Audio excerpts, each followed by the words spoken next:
Penalty শুটআউটে Gonzalo Montiel ৪ নম্বর শটটা নিলেন।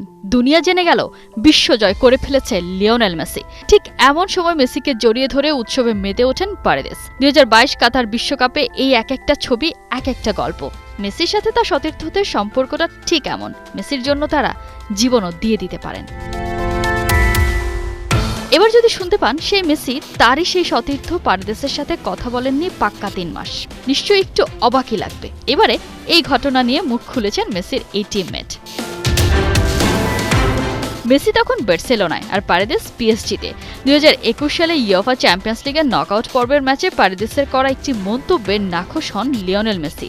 এতটাই রুষ্ট হন যে লিও পারেদেসের সাথে কথা বলাই বন্ধ করে দেন। পারেদেস টেক্সটের পর টেক্সট পাঠালেও মন গলাতে পারেননি আর্জেন্টাইন সুপারস্টারের। সেই মেসি সব ভুলে যান দেশের প্রয়োজনে। কোপা আমেরিকা একে অন্যের সাথে জোট বেঁধে লড়েন প্রতিপক্ষকে হারাতে। এরপর পিএসজিতেও জুটি গড়েন এই ডুও। আর্জেন্টিনার হয়ে জিতে নেন কাতার বিশ্বকাপ। লিওনেল মেসি এমনই এক ক্যারেক্টার যার কাছে দেশ কিংবা দলই শেষ কথা। তাই তো দলের প্রয়োজনে যখন ডাক পড়েছে হাজির হয়েছেন, পারফরমেন্সও দিয়েছেন ১৬ আনা। তবে ক্ষণে ক্ষণে বিগড়ে যাচ্ছে শরীরটা, মাঝে সাঝেই হানা দেয় ইনজুরিটা। এই তো চলতি মৌসুমের শুরুটা দুর্দান্তভাবে হলেও আবারও ইনজুরি বাধায় থামতে হয়েছে লিওকে। ২ ম্যাচ তাকে ছাড়াই খেলতে হয় ইন্টার মায়ামিকে।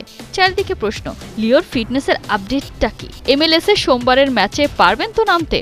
অবশেষে এই ইস্যুতে কথা বলেছেন মায়ামির ম্যানেজার হাভিয়ার মাসচেরানো। মাসচেরানো জানান লিও এখন আগের চেয়ে বেশ ভালো আছেন। পরের ম্যাচে তাকে খেলা নিয়ে দল আশাবাদী। তবে লিওনেল মেসির ফিটনেস ইস্যুতে শতভাগ নিশ্চিত হয়ে তাকে নিয়ে কোনো ঝুঁকি নিতে চায় না টিম ম্যানেজমেন্ট।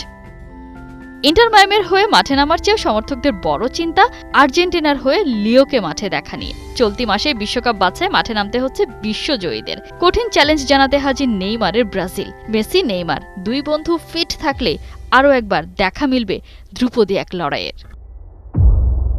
কোহিনুর কণা, ৭১।